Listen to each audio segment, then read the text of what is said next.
Listo.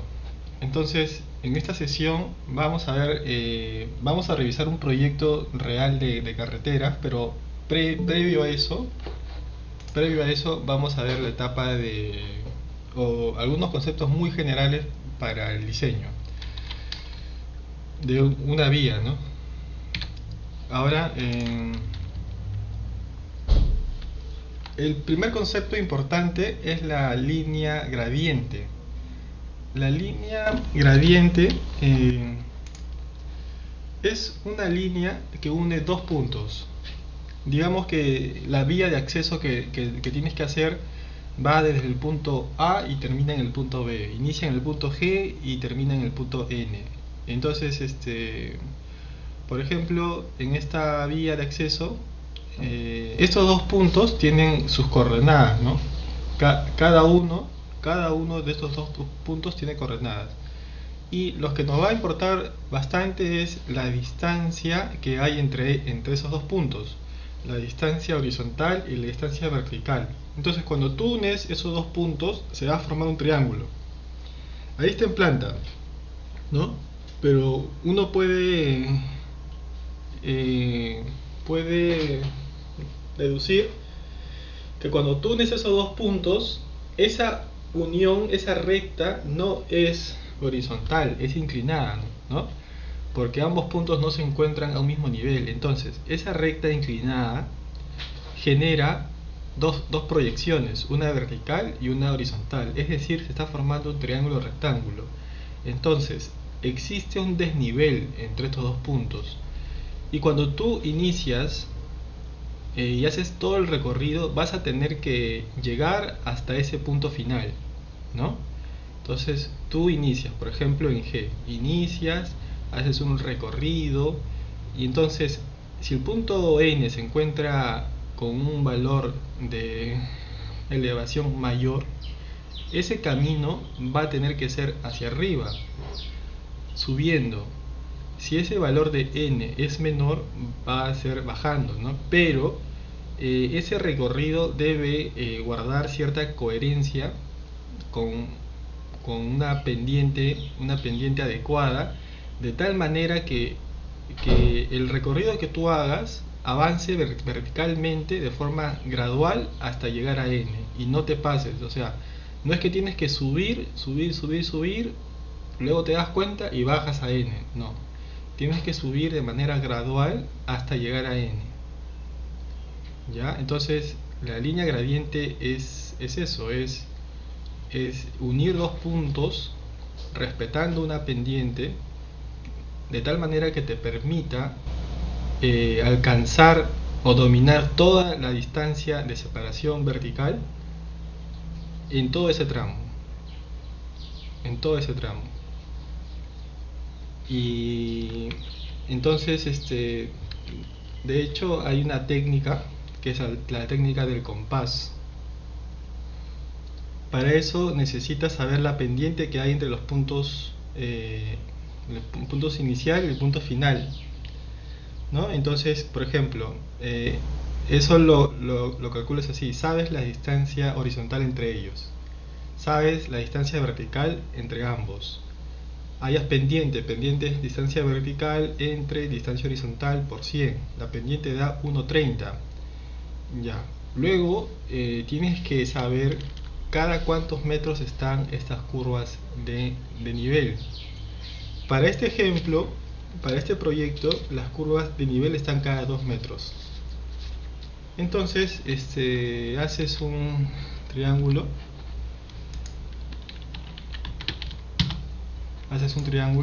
Donde dices lo siguiente: esa pendiente dio 1,30. Entonces, la pendiente de 1,30 por 1,3% quiere decir que vas a subir 1,30 m cada 100 metros, ¿no? Cada 100 metros, que es algo como esto.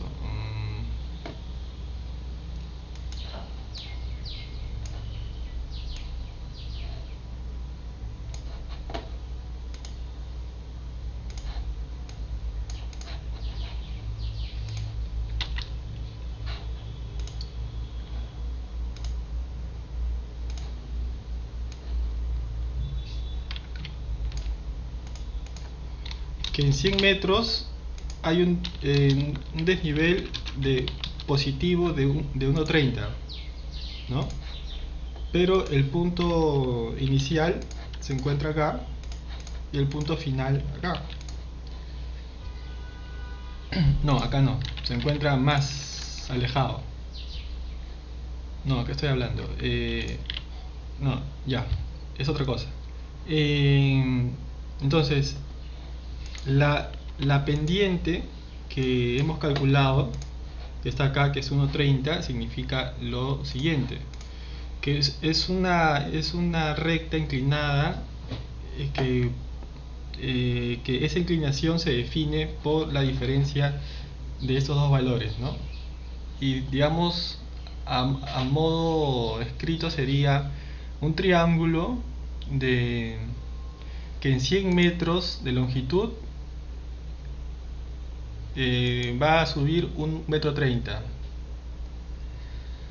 Y entonces nuestras curvas de nivel están cada 2 metros.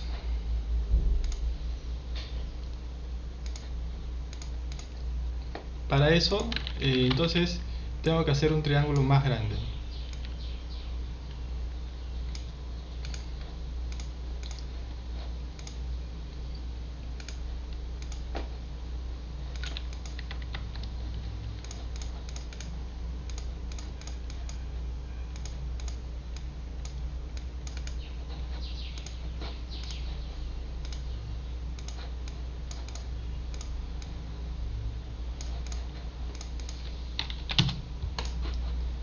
Ya, y entonces vas a calcular si es que ese triángulo inicial de referencia te dice que en 100 metros horizontales vas a tener una diferencia de niveles de 1,30.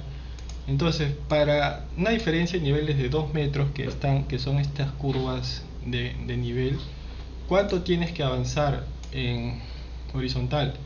Entonces haces ese cálculo, dices 1,30 sobre 100 es a 2 sobre cuánto, ¿no? Entonces haces 2 por 100 entre 1,30. 153.8. Ajá.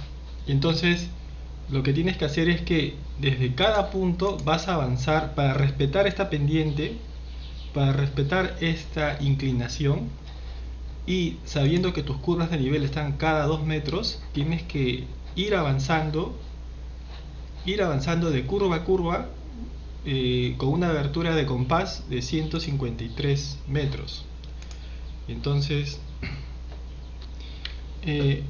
me gustaría hacer el ejercicio, y como les dije, tal vez otro día, que hay que coordinar, ¿no? Porque si hacemos ese ejercicio nos vamos a desviar mucho de la clase, pero se los digo de forma general. Acá está, tienes un punto inicial, has calculado la abertura de ese compás, generas un primer círculo, la abertura, el radio del compás es 153, y trazas un primer punto. Y esto es así, por decir, este punto inicial empezó en la curva de nivel con z igual a 10, digamos, un ejemplo. Y este siguiente punto es la intersección entre la curva igual a 12 con el compás. Entonces, este otro siguiente punto, este punto de acá es la intersección de la curva 14 con el compás. Y entonces estoy subiendo cada vez en las curvas de nivel, estoy ganando altura, ¿ya? Lo cual... Bueno, pero esta intersección era con las curvas que son más cercanas, si no me equivoco, ¿cierto? O sea, las curvas que se dirigen, que van ganando altura porque el punto final está por arriba, por encima. Las curvas van o hacia abajo o hacia arriba, van a incrementar el valor de z o disminuir. Ya. Entonces haces ese ejercicio y unes todos esos puntos y vas a tener una línea parecida a esta línea roja segmentada, ¿no?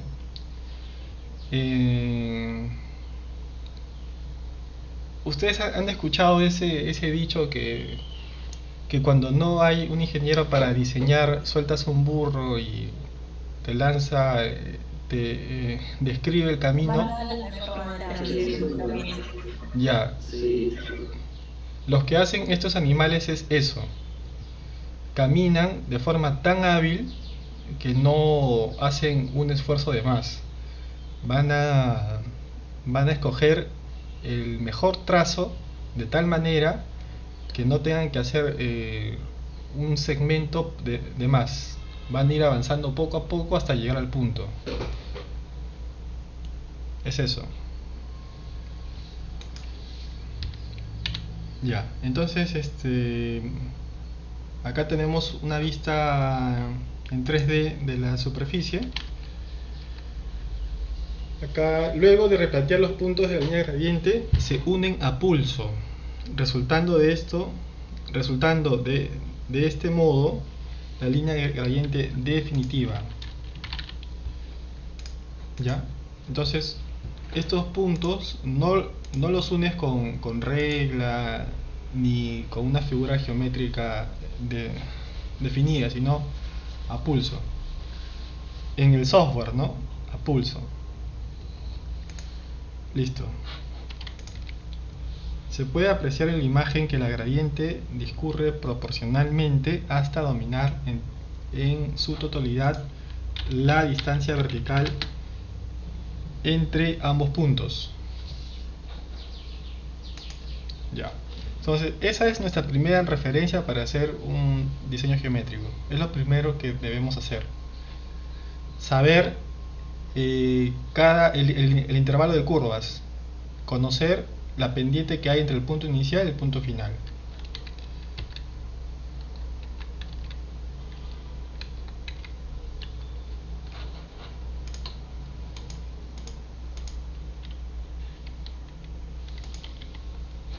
Ya, el segundo concepto es la orografía, que es un paso posterior a la gradiente. Entonces, cuando tú tienes ya esa gradiente, en el recorrido de esa gradiente, vas a hallar la pendiente transversal que hay, ¿no? Como pueden ver en la fotografía. Y entonces, ¿para qué es esto? Esto nos dice qué clase de terreno es en el cual vamos a hacer el diseño. Si es un terreno llano, un terreno ondulado o un terreno accidentado, ¿no? Entonces hay pendientes fuertes de 40.7, pendientes de 46, de 27, de 19, de 13. Entonces está bastante variado.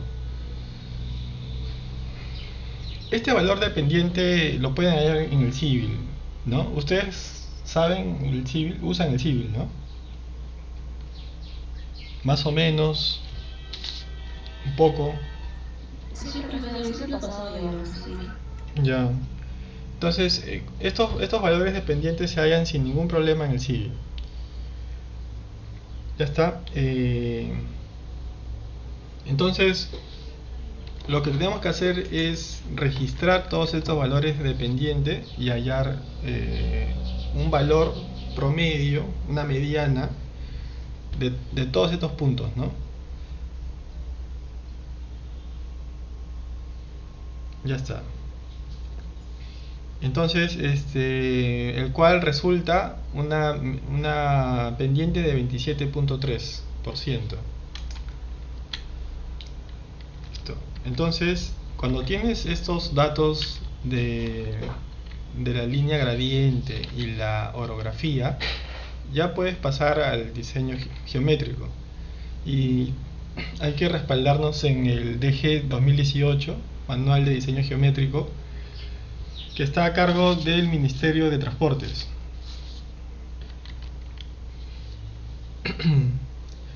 Hay otro concepto físico otro concepto físico para hacer este tipo de vías es el factor IMDA, ¿ya?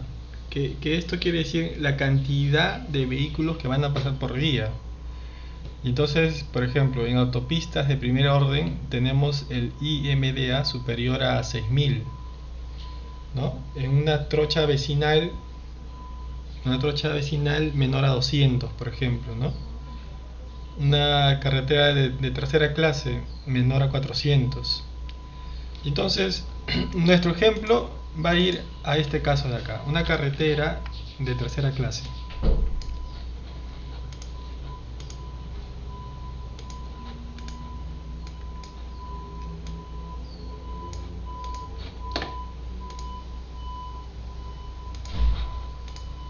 ¿Ya? Una carretera de tercera clase. Y entonces, ¿se acuerdan el valor de la orografía? ¿Cuánto era? Era 27.3, creo, ¿no? Ya. Y entonces, ese valor anterior, el 27.3, y cuando te vas al manual de diseño geométrico vas a encontrar todas estas tablas y lo que tienes que hacer nada más es un cruce. Entonces dice clasificación de carreteras de acuerdo a su orografía. Entonces nos encontramos entre estos dos valores, por lo tanto estamos en terreno ondulado tipo 2. Tipo 2, ¿ya? Ya está. Entonces, cada dato trae a otro dato, ¿no? Por ejemplo, haces el cruce, dices que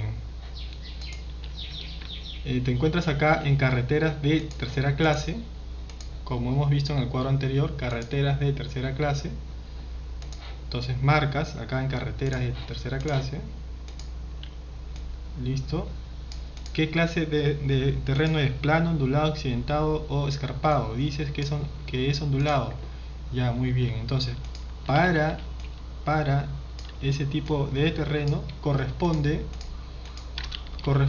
una velocidad de diseño de 30 kilómetros por hora.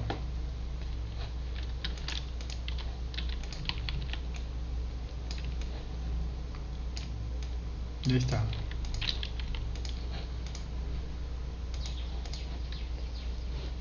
Listo. Entonces, igual, este dato trae más información. Entonces, todo es simplemente vas a unir información. Entonces, hasta aquí ya sabes que es una carretera de tercera clase, que la orografía es ondulada, por lo tanto, la velocidad de diseño en un tramo homogéneo es 30 kilómetros por hora. ¿Ya? Es decir, esta carretera y su diseño no está preparado para grandes velocidades. No está.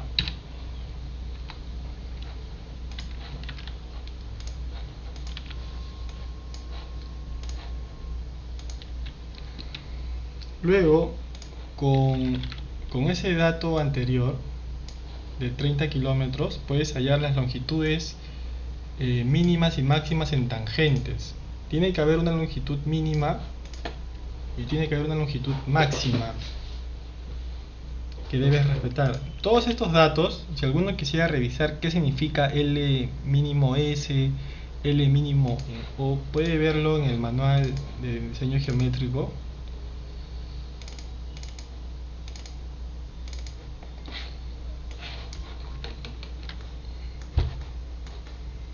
Voy a ponerles el link, ¿no? Que ya les puse en el aula, ¿no? Esto, antes ya.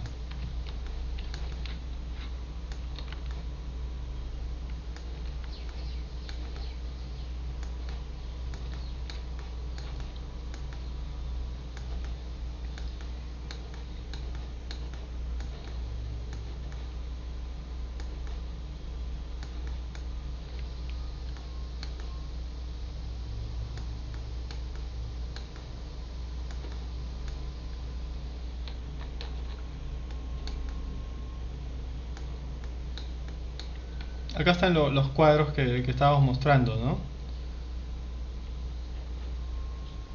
Que veo que tiene algunos cambios ya, porque creo que las tablas que les he mostrado están en base a la norma anterior.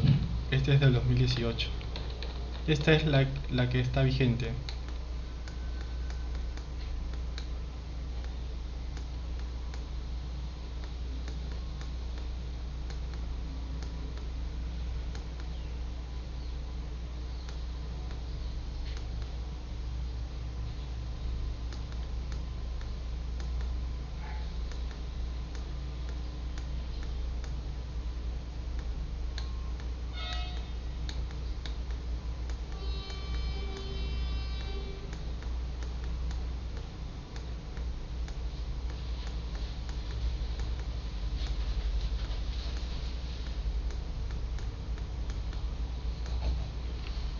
Acá está, por ejemplo, en la tabla 302.01 nos dice, ¿no?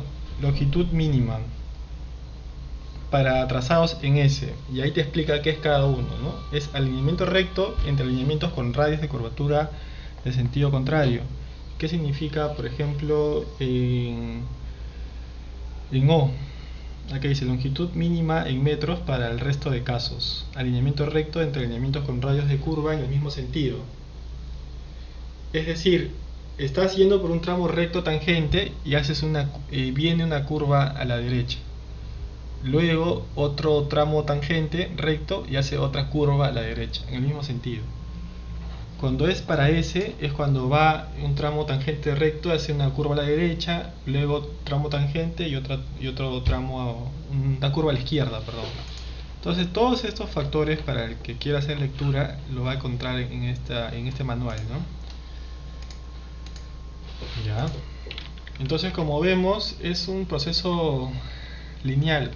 Un paso trae al siguiente, y es unir tablas más que nada. Luego está en función a esa velocidad y de acuerdo a la vía, tienes los valores de peralte, que es esa inclinación transversal que se muestra en la calzada, ¿no? Tienes peralte, tienes radios mínimos y peraltes máximos para diseño, que para una velocidad de 30 hay un peralte de pendiente 8%,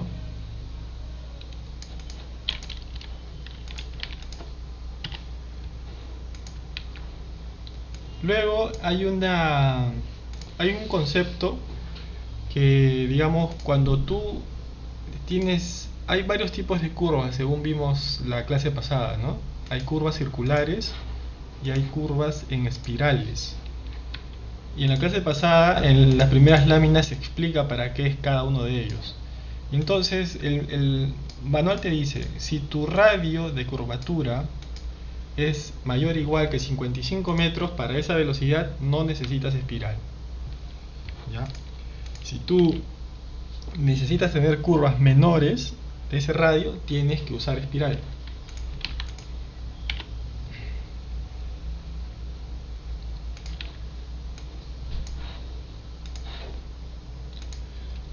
Luego acá tenemos la pendiente máxima para los tramos de la carretera. Nos dice, haces un cruce que para velocidades de 30%, velocidades de 30 km por hora, como hemos hallado en las tablas anteriores, y para carreteras con IMD menores a 400, tienes una pendiente máxima,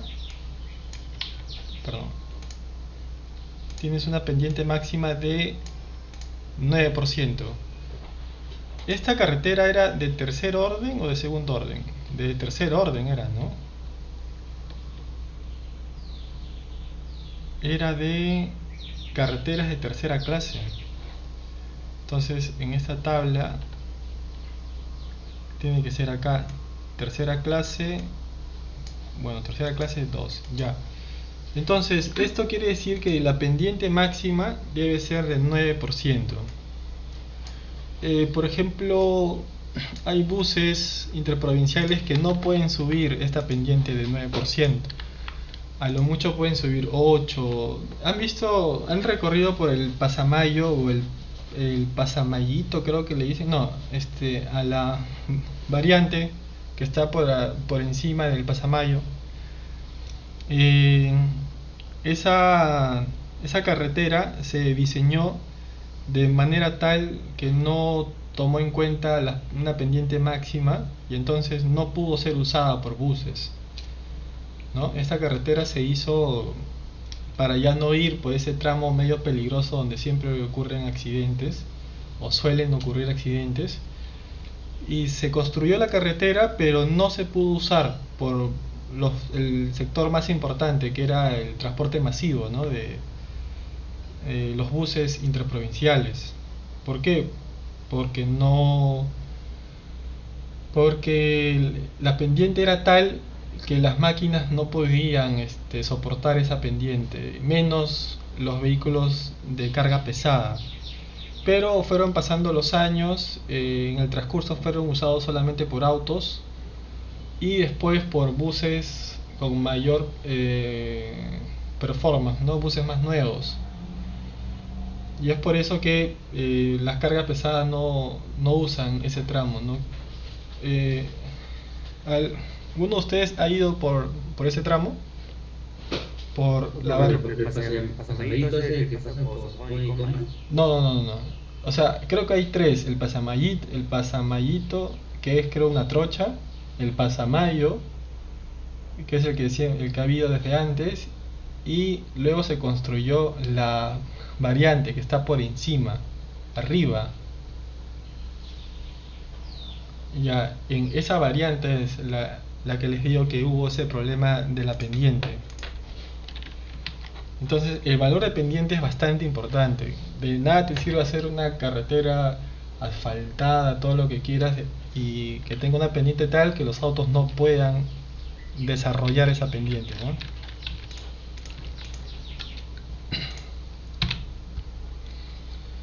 Acá un diagrama de flujo que esto lo hice yo hace tiempo, cuando sabía del tema, ¿no? Ahora no me acuerdo mucho,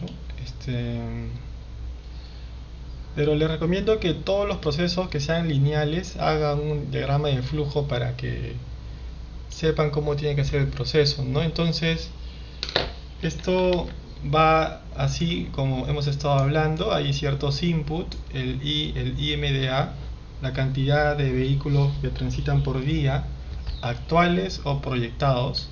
Eso te indica que es una carretera de tercera clase. También tienes que tomar en cuenta el factor, la pendiente en la orografía transversal a la línea gradiente. Ese dato, por ejemplo, te da dos cosas. Uno, te dice que es un terreno ondulado, tipo 2, que pertenece a un área rural, plano ondulado.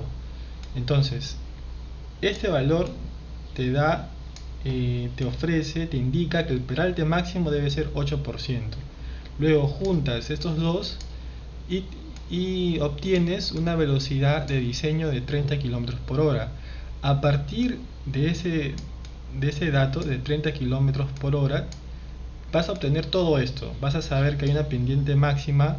Acá dice 7%. Acá dice 7%, ¿por qué? En la tabla nos decía 9%, pero por una buena práctica debes bajar ese valor de 7%. Lo recomendable es que no supere el 8%. Que no supere el 8%. Bueno, te da pendiente máxima, longitud mínima en S, longitud mínima en O, longitud máxima. La longitud máxima es importante porque no puedes hacer por más que el relieve del terreno y el que no haya obstáculo te ayuda a que no tengas que usar curvas. Es bueno tener pendientes máximas porque fatiga al conductor no hacer cambios de dirección, ¿no? Fatiga que esté yendo por un camino recto y le puede causar el sueño. Y entonces, aún así no necesites, debes inducir curvas, ¿no? Curvas. Ya.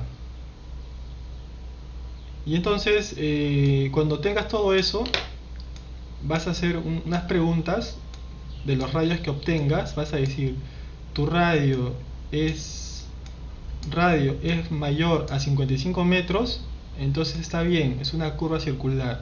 Si no, tienes que implementar una espiral. Ya.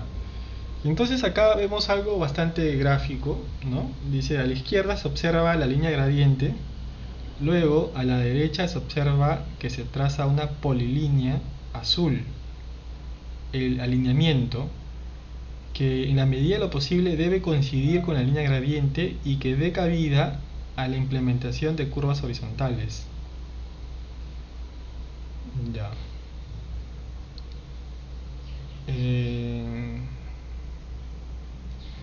¿A ustedes les pasa algo así como que cuando revisan un trabajo que hicieron hace tiempo y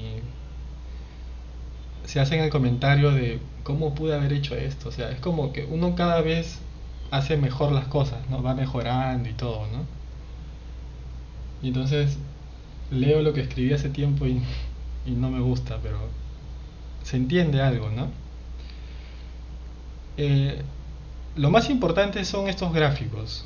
Nosotros ya conocemos hasta ahora la línea gradiente que está trazado en rojo, segmentado, y ahora tenemos un nuevo trazo, tenemos el alineamiento en azul.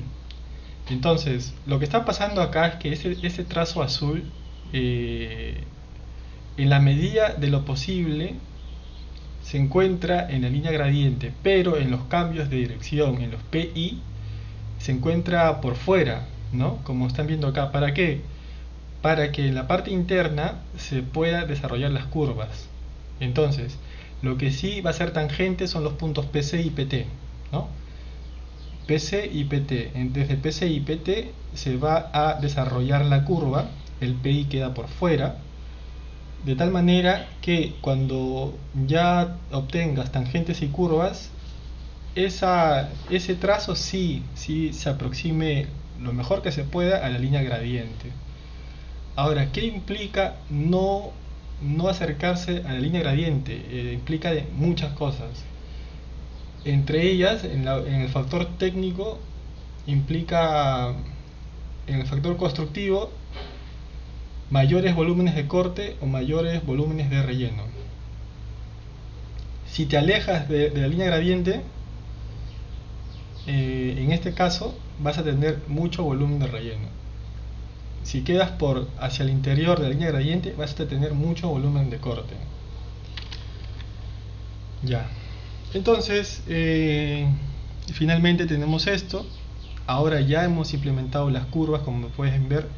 Las líneas tangentes se demuestran en rojo, las curvas en un color magenta, y ya vamos obteniendo el diseño geométrico, ¿no?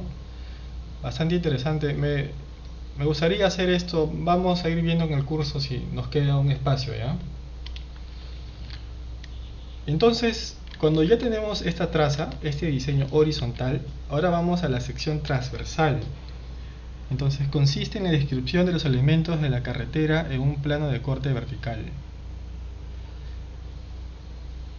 el cual permite definir la disposición y dimensiones de dichos elementos en el punto correspondiente a cada sección y su relación con el terreno natural. Al igual, tenemos que hacer más tablas. Un momento.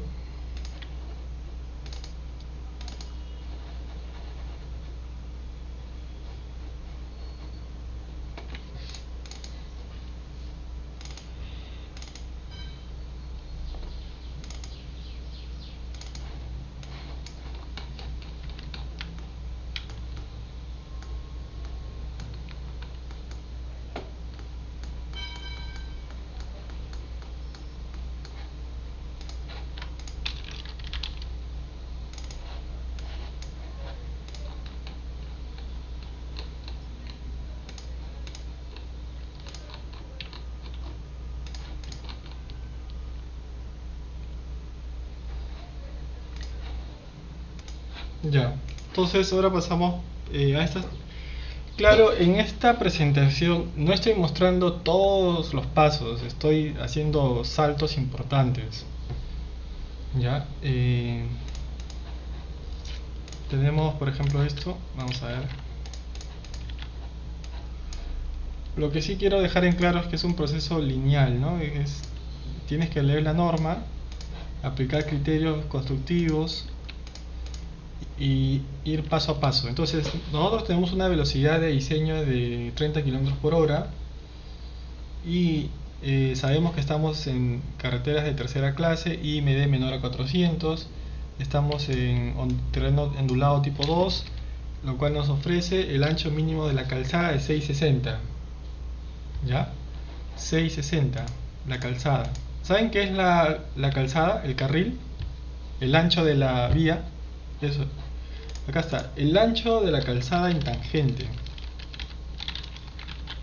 El ancho de la calzada en tangente se determina tomando como base el nivel de servicio deseado al finalizar el periodo de diseño. En consecuencia, el ancho y número de carriles se determinan mediante un análisis de capacidad y niveles de servicio. Ya. Entonces tenemos, así como tenemos el ancho de la calzada, también tenemos la berma. En caso de que no sepamos qué es berma, el concepto es el siguiente: es una franja longitudinal paralela y adyacente a la calzada o superficie de rodadura que sirve de confinamiento a la capa de rodadura y se utiliza como zona de seguridad para estacionamiento de vehículos en caso de emergencias. ¿Ya? Entonces tiene varios usos, ¿no? Confina al asfalto para que no se disperse y también sirve como espacios de servicio para los usuarios.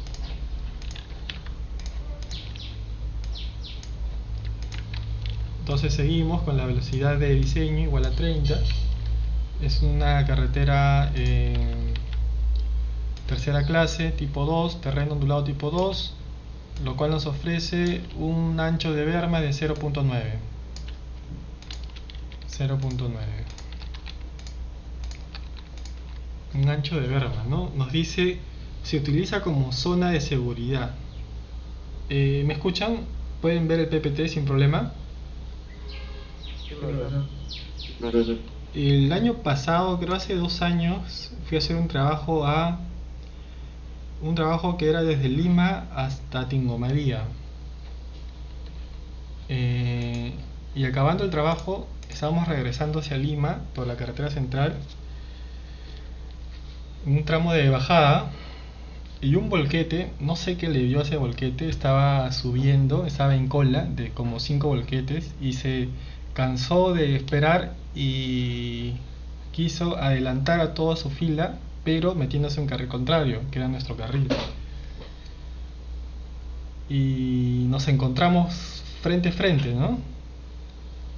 El volquete a toda velocidad y nosotros bajando la camioneta y no, o sea, frente a frente los dos ya, o sea, ya. Y la decisión que tomó el conductor del volquete fue ir mucho más rápido, el acelerar. O sea, era él o nosotros, algo así, ¿no? Y el conductor de la camioneta, en un segundo de, no sé, de instinto, desvió el carro fuera de la calzada, ¿no? Fuera de la calzada, de la superficie de rodadura, hacia la derecha. Y entonces inmediatamente pensé, bueno, nos iremos al río, ¿no? Ojalá que podamos salir. Pero no fuimos al río, nos encontramos con una berma, una hermosa berma. Una hermosa berma que tenía un ancho mínimo de 2,60 o de 3 metros tenía. Era una berma tremendamente espaciosa. Y fuimos a parar a la berma inclinada y nos salvamos, ¿no? la gente que estaba por ahí se bajó de los vehículos porque esperaban ver un carro aplastado, ¿no? Pero sí, y nos salvamos, gracias a Dios. Gracias a esa berma. Entonces, nunca voy a olvidarme el concepto de berma. Ya. Entonces, El volquete está para eso. ¿cómo? El volquete está, o sea, toma una mala decisión, sabe que, o sea, es un volquete, ¿no? Y adelante tiene, no sé, quiere pasar a él. Encima creo que dijo que estaba de su vida. Claro, el buquete está de subida, no debió adelantar, sabe que no es ágil, ni hábil, ni ligero para hacer esas maniobras. Es más, tomó esa decisión. El chofer del volquete tomó esa decisión. Dijo él o nosotros. Y él decidió por él. Y en vez de frenar o hacer algo, aceleró bastante. Y felizmente el conductor hizo esa maniobra, ¿no? Y felizmente en ese tramo había berma, porque en otros tramos hay abismo, hay río, hay cualquier cosa. Entonces Como son... dice que estaba de bajada, o sea, sí dice que giró para, o sea, movió el carro para la derecha está el río, ¿no? Sí. Todo el río que está bajando. Claro, siempre cuando vas, por ejemplo, cuando te vas de Lima hacia la sierra, a la derecha encuentras abismo. De bajada, o sea, de No, la Sierra Lima. a ver, la Sierra Lima, de subida hay abismo, ¿no? Y de bajada hay talud. Sí, ahí. Pero cuando pasas Esticlio, cuando estás de bajada, a la derecha hay abismo. Ahí es al revés ya. Es al revés. A la derecha hay o abismo o río. Abismo o río. Entonces tu mente ya sabe ya, en ese segundo, si te sales para dónde vas a ir ya. Ya sabe. Si te vas para la izquierda, si estás de subida, sabe que te vas a la cuneta. O te vas al talud. Si te vas a la derecha, sabe que ya que la caída va a demorar porque es Segundos de vida. claro. O sea, si te vas a la derecha, sabes que esa caída va a demorar, porque hay bastante abismo, ¿no? O sabe que hay río.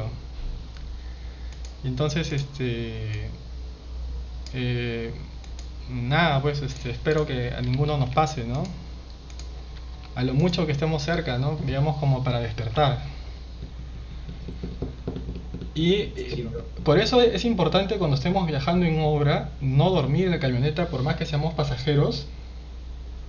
Peor si vamos adelante, ¿no? Si vamos adelante debemos estar despiertos, conversando con el conductor. No, pues ya nunca más lo vuelves a abrir. Claro. Debe estar despierto, ameno, conversando con el conductor, todos ahí. Porque si no, a menos que los conductores... Hay conductores profesionales, eso sí. Cuando el conductor es un profesional, hay toda la confianza del mundo. Pero uno nunca está libre, profesor. No. Siempre- Y Siempre manejar. como ves, a veces dependes de otros, Sí, ¿no? Digamos, en mi caso, dependí en ese momento de dos personas. Uno, de un infeliz que es el conductor del volquete, y de alguien de mucha habilidad que era nuestro conductor, el chofer. ¿Era colectivo? ¿Qué cosa? ¿O era un chofer personal? Que llevaba Sí, varios? era un conductor personal de la camioneta. Y el volquete se fue de frente, ni siquiera paró para ver cómo estaba o qué le pasó. No, se fue nomás. Bueno, ahí tenemos el concepto de bermas. Ya. Luego tenemos estas bermas, como les dije, en la berma que fuimos a parar tenía una pendiente, estaba inclinada.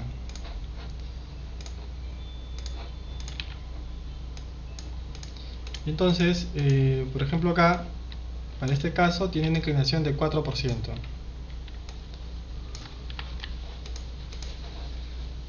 Ya está.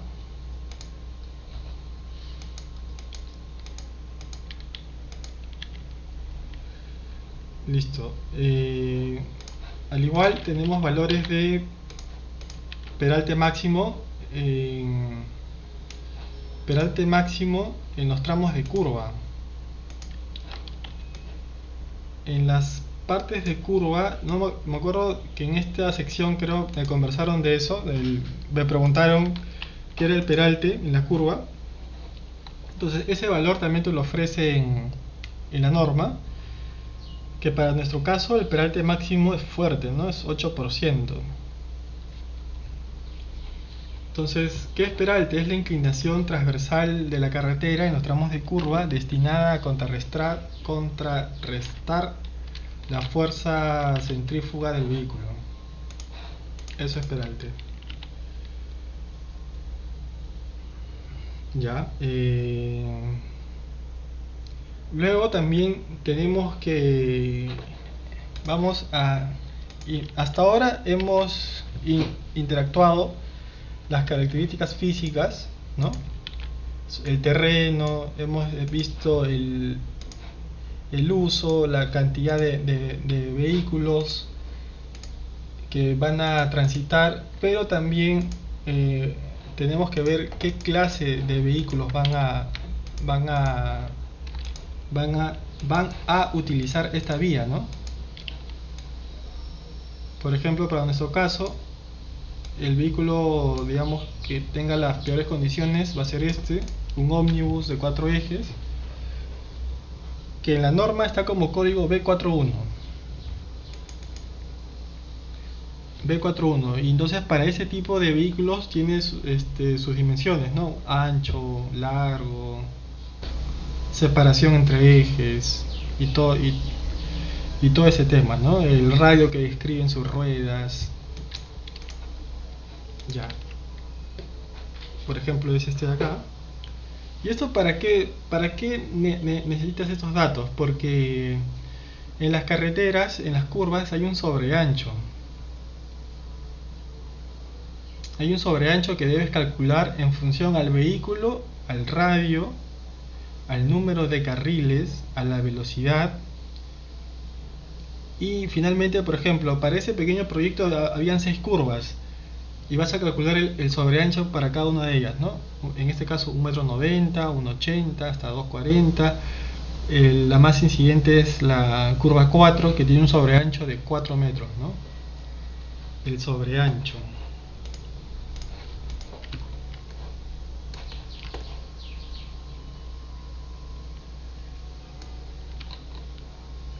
Acá hay, como pueden ver, ¿no? Existe un sobreancho que se da en las curvas.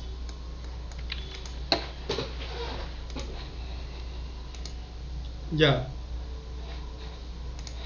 Pasado esto, ahora vamos a ver un proyecto real. Ya, voy a pausar el video